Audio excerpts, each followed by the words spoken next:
Uh-oh. Uh-oh. What time is it? What time is it? Good people.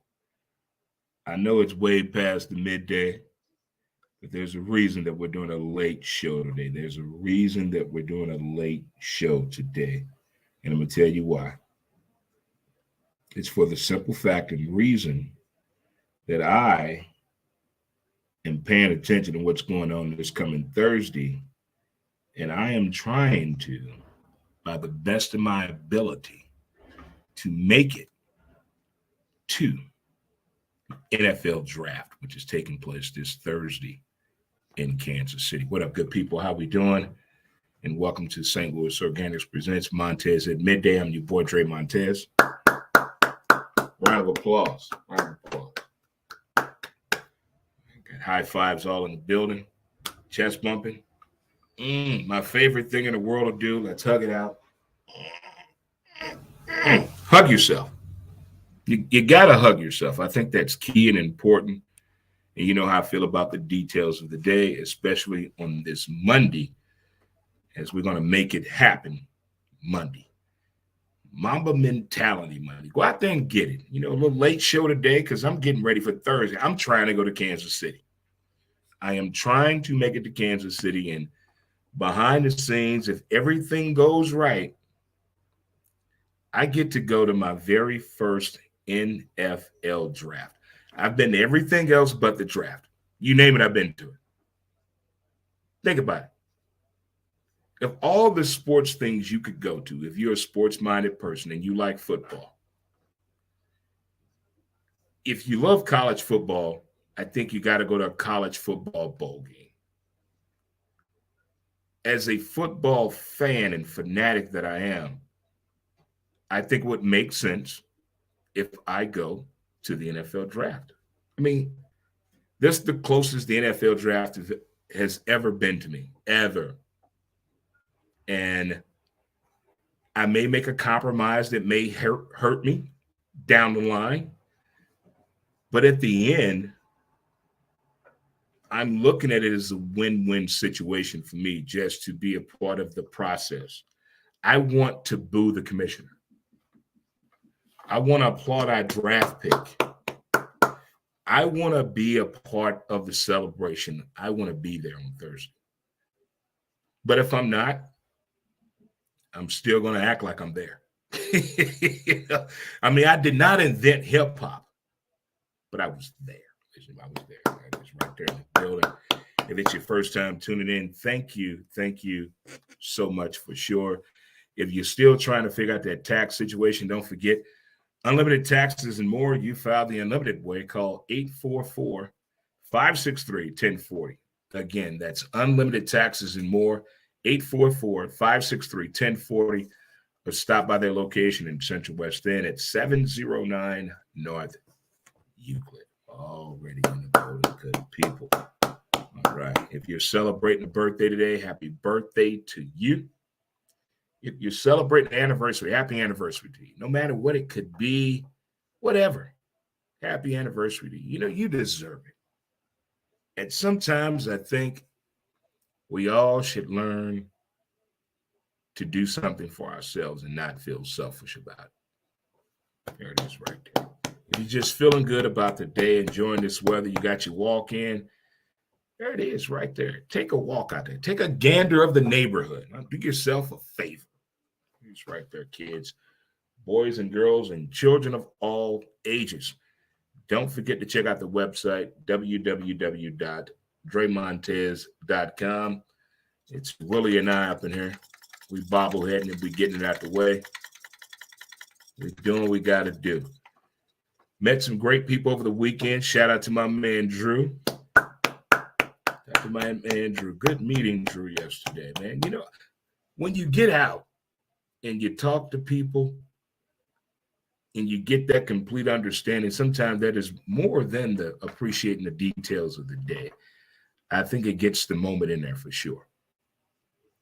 But it's Monday, and I don't think many of you know this, but we have next Monday will be our last show. We're going to shut everything down and do some retooling and rebuilding and rebranding, get out there and pitch the show. We're moving to Apple TV if everything goes the right way.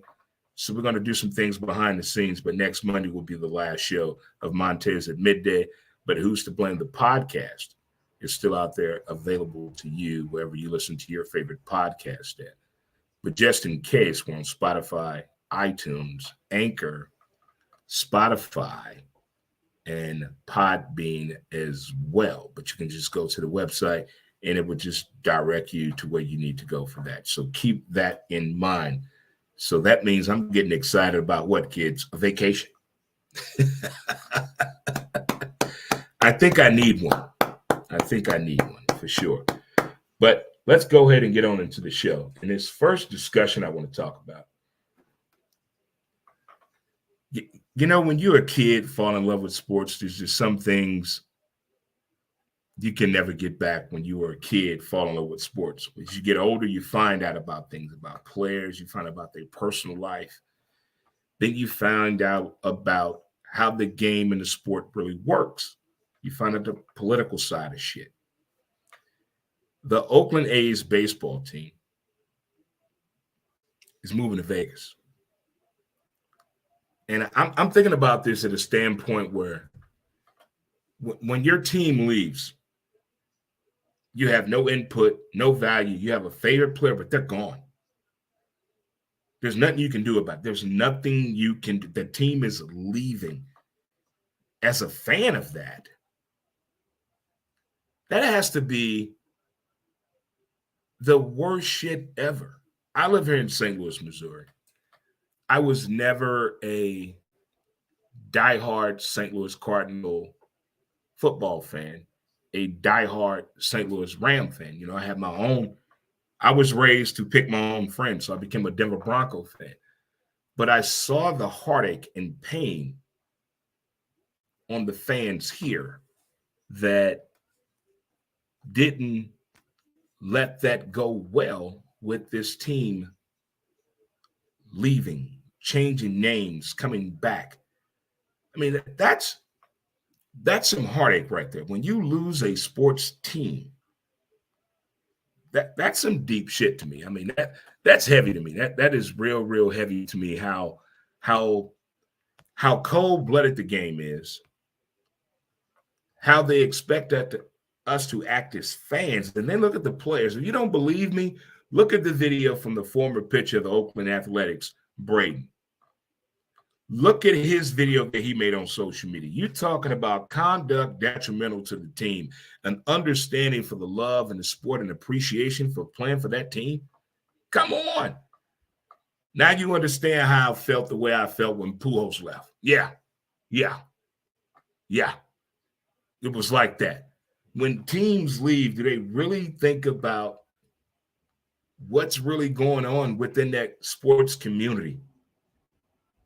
We're looking at it from the outside. Nobody's going to the A's games, but the fans that are going want the team to stay. So what's next? Who's the next sports franchise to leave? Who's the next player to leave that's going to let down a fan? I'm not talking about the kid fan. I'm talking about the damn adult fan. That's heavy to me, man. This A's story. I said this in 1995 when I lived in Charlotte, North Carolina. Vegas is going to get everything. They're going to get every sports known to man. They're getting it all.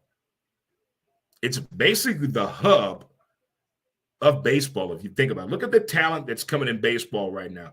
What they all go to high school and college? Vegas. I don't like it because I get the understanding of when a fan favorite leaves the team or when a team leaves. When a team leaves, we're saying, oh, they should leave. They're not supporting that team. They're not supporting it to the needs of what it should be. And they just think it's okay just to take a fucking team away. Come on. Just think if the Baltimore Colts would have never left.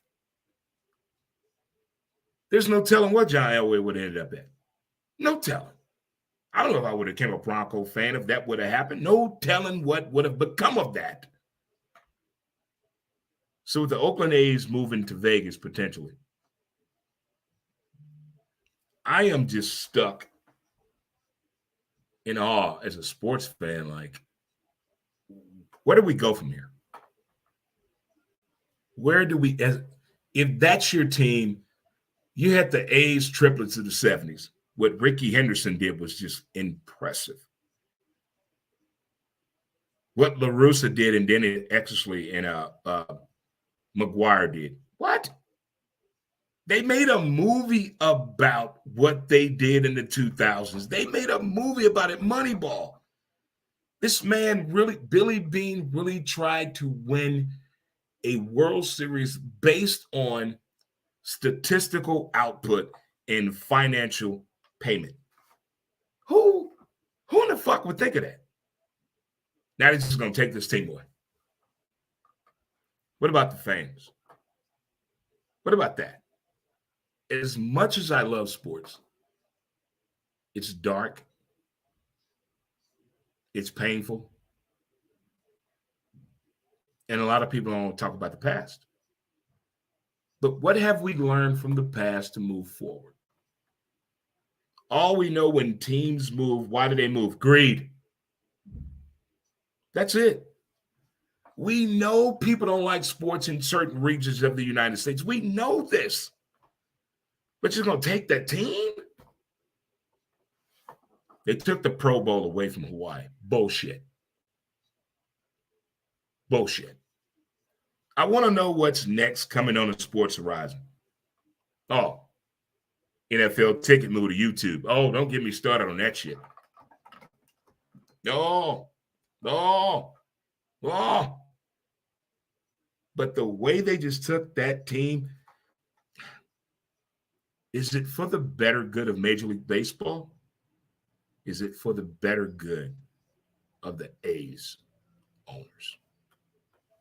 So I want to know right there. You tell me right there. You tell me. I want to know what's coming next after this. I really do. But I knew this was coming about.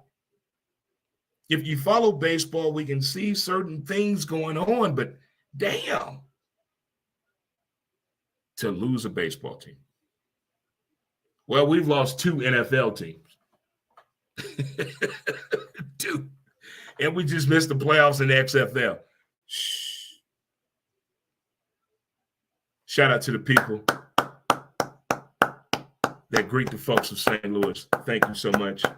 That was a blast at the Battlehawks game.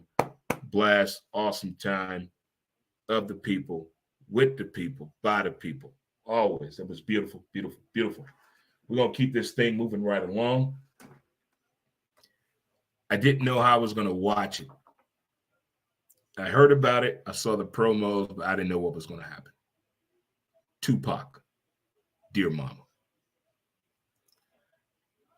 There's no certain way anybody can tell you anything about this documentary, can spoil it for you. All I can tell you is this. I have probably seen every documentary made about Tupac.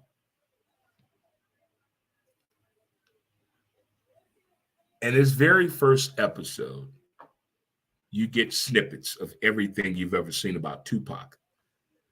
But I want you to listen to the stories that they're telling.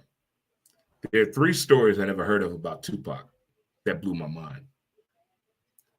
The day Dear Mama was written,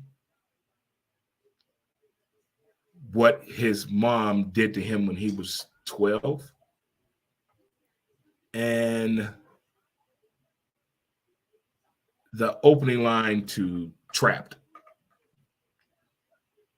At 52 years old, and when Tupac came about, at that time, in that moment, I think the music and Tupac needed each other. I'm looking at it from this side now. But at that time, nobody knew what was going on in the music industry. Nobody knew. Nobody knew what was going on. Something happened. But if you sit back and think about it now, you think about what Tupac did and the way he came into music at that time, what was going on, and how it all happened and how it all ended. It was for a reason.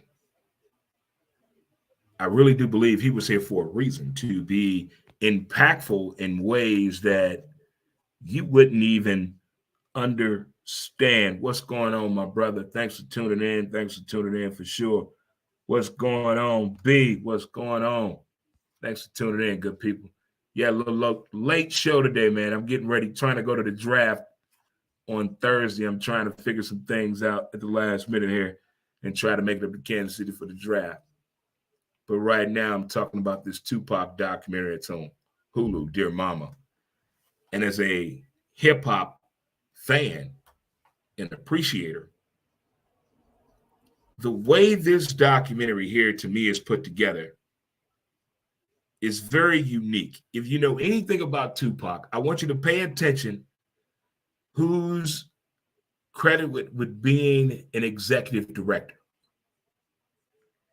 Look at who the producers are. If you know anything about Tupac, it's going to blow your fucking mind when you see who's involved with this documentary outside his mama, Afina.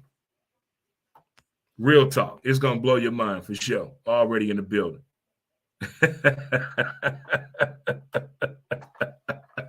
Thanks, boss. Appreciate it. Thank you for sure. Already in the building. Already for sure. Already. But as I was saying, this Tupac documentary is just it's very unique the way it's shot to me, and the way they do it, and the way the story is told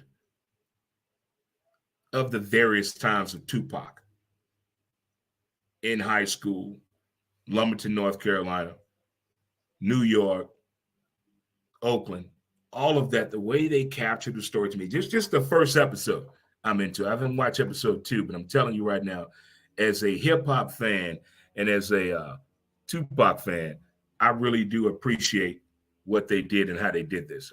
I really do. I think they did a really, really great job. But the thing that stood out to me was the producers. Knowing Tupac and seeing these people that are involved in this documentary, I was like, wow. Things happen for a reason, don't they? Things happen for a reason, don't it? What? Things happen for a reason, don't it? I know it's a late show today, but we normally do the show at 11 o'clock, but we got a late start today due to the fact I'm trying to figure out on how to get to the NFL draft. I want to go to the draft. There's a way I could go, but the way I could go, I don't know. I got to toss this one up in the air. So I did some soul searching. Shout out to Hammerstones. Thank you, Hammerstones. As always, shout out to the sponsor. Thank you. Great people, amazing staff as always. And don't forget, I got Willie here. It's Willie and Dre here on this Make It Happen Monday. Mamba mentality, shoot your shot. So what, y'all broke up? Run into her again. Shoot your shot. You're a better person now. Do it. You deserve it. Do it. Do it. What we're going to do next, we're going to talk about a day I totally forgot about. National Record Day. NRD Day. National Record Day. I totally forgot about it. I want to get into the vinyl. I have an idea that I want to do. Shout out to my TFP member, Garrett. He's into the vinyl. You know, my buddy Menden is to the vinyl a little bit. I think brother TJ is in the vinyl as well. I want to get into the vinyl. And I really thought I was going to attend the NRD Day and go out there and, get in there. But I missed it. Damn it. I missed it. Well, here's something I wish I would have missed. The NBA. Where are my NBA fans at?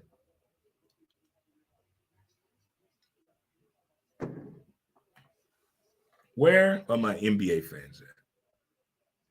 What is going on in the NBA? What happened? What happened to them playing basketball? What happened to the sport of basketball? I'm a Laker fan. I'm a basketball fan.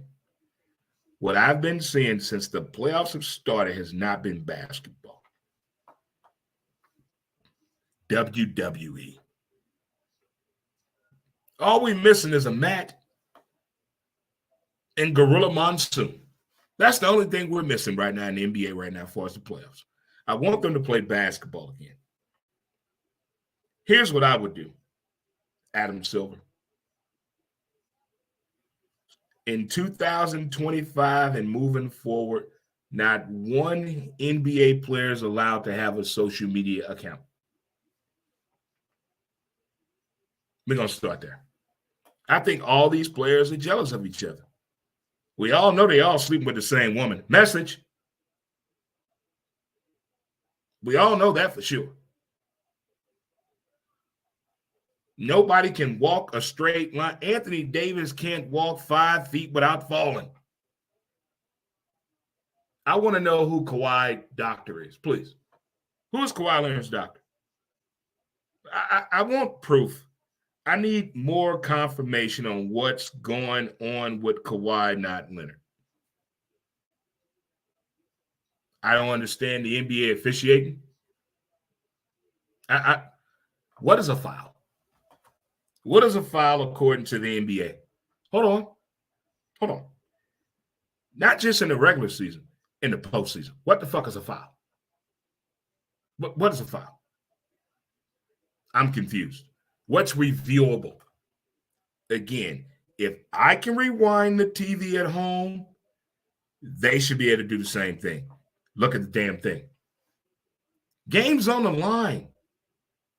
We found out so much more about gambling and cheating in the past 2.5 weeks than life itself.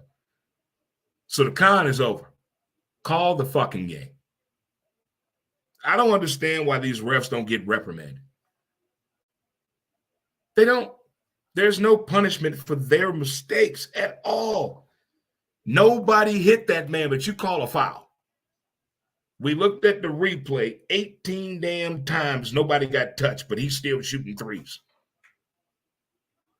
Come on. Across the board, the players always get the punishment, but there's no consequences for the referees when they make mistakes. None. None at all. Not one, nothing. They get suspended and reprimanded 5-10 years down the line. What the fuck? We're talking about right now in the game. If everybody at the arena, everybody looking at the big screen TV, everybody at home, everybody on their phone, everybody on their tablet and laptop saw that play, but you right there didn't see it, get the fuck out of here. No. It's egregious. But we are supposed to just accept it. No.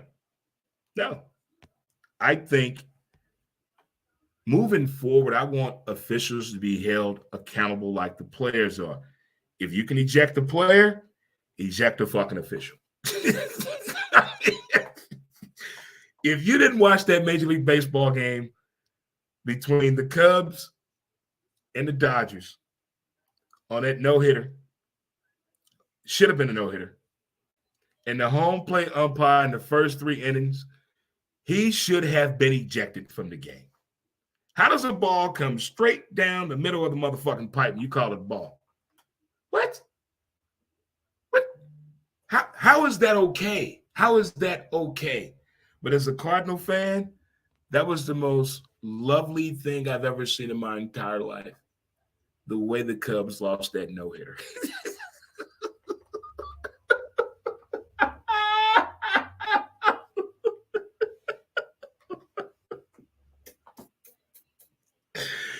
The pitcher and the catcher ran into each other. Oh my God. You have to be kidding me that that's the way that happened.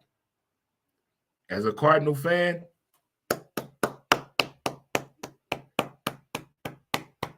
I applaud you for that. Okay, if you're just tuning in, thank you so much. You may have missed our earlier discussion. We talked about the A's. The Oakland A's are moving potentially to Las Vegas. And I'm thinking of this from a fan. What if that's your team? What do you have a favorite player on there? That is not cool when they just up and move, man. I mean, I want to know what is coming next in sports. What's the next big thing? Who's moved? What's the next team to move? I know I heard about this bullshit. Kansas City might be getting the NBA team before St. Louis. Bullshit. Yeah, I call straight bullshit on that. We should have a basketball team before them, but I get it. It's understandable. But when sports teams move, man, some heavy shit. And we also talked about as well the Tupac documentary on Hulu, Dear Mama. Man, I love me some hip hop, but I love the stories that are so detailed. You can see the hidden truth in there. You can hear it when you hear the song. You say, okay. Check it out if you get a chance. And we also talked about the fact that I missed NRD Day, National Record Day. And then we also talked about the NBA playoffs. I'm going to call it nuts, balls, and ankles. That's all they're doing right now in the NBA. They hitting each other in the nuts of the balls and grabbing each other's ankles. Every game, there's been an issue. I want to see video footage of Anthony Davis walking from his car to the locker room without falling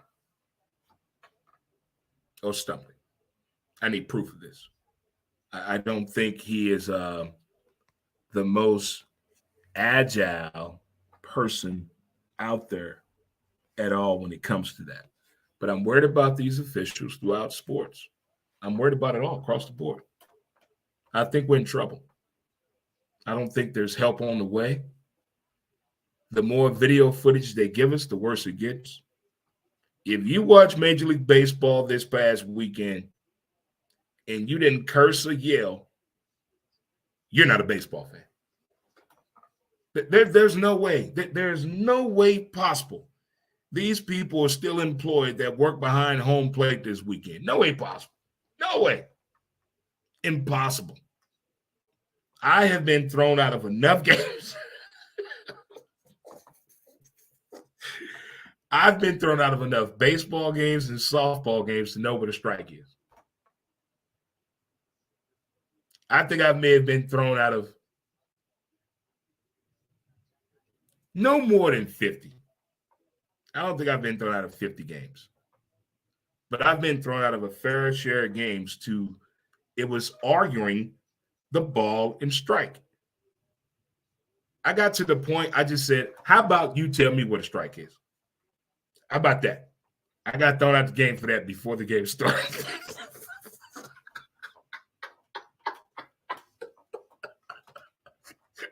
My coach said, what the fuck just happened? I'm like, all I said was, how about you tell me what a strike is before I go on this mile? He said,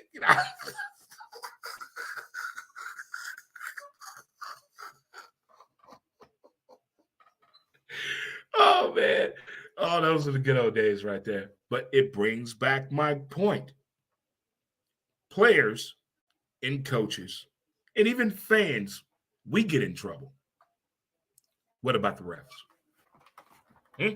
What about them when they're wrong? What happens to them when they're wrong? Across the board, think about it. They've never been in trouble. Remember that ref that blew that no-hitter in Detroit? You son of a bitch. You know that man was out. He called that man safe at first base and then wants to apologize and cries in a press conference. Too late. Too late. It's like that Morgan Freeman. I guess it's a meme that goes on. This when you knew you fucked up. That's when he knew it. When he called that man safe at first base and we all saw the replay and saw the man out. And we all looked at the ref like, you just blew the no-hitter. Then he wants to give a press conference crying. I don't feel sorry for you. No. That's what you get. That's what you get. Again, we had a late show today. as we're trying to figure out what's going on Thursday. There's a lot going on behind the scenes, boys and girls, children of all ages. Thank you for tuning into today's show. St. Louis Organics presents Montez at Midday. Don't forget to get caught up on my latest podcast episode of Who's to Blame with your boy Dre Montez. Check it on out. You can follow us on YouTube, Dre Montez, Twitter at W2B Dre Montez, Facebook, Who's to Blame the Podcast, as well as Instagram, Who's Blame the Podcast. Or you can just go to the website at www.dremontez.com. Again, late show today, lots of fun. Enjoy the rest of your Monday. And as they always say in the hood, don't forget to appreciate the details of the day. All righty. As they say in the hood, kids, yo, mama ain't shit. Whatever. Thanks again, kids, and enjoy the rest of your day in peace. And we out. Montez at Midday.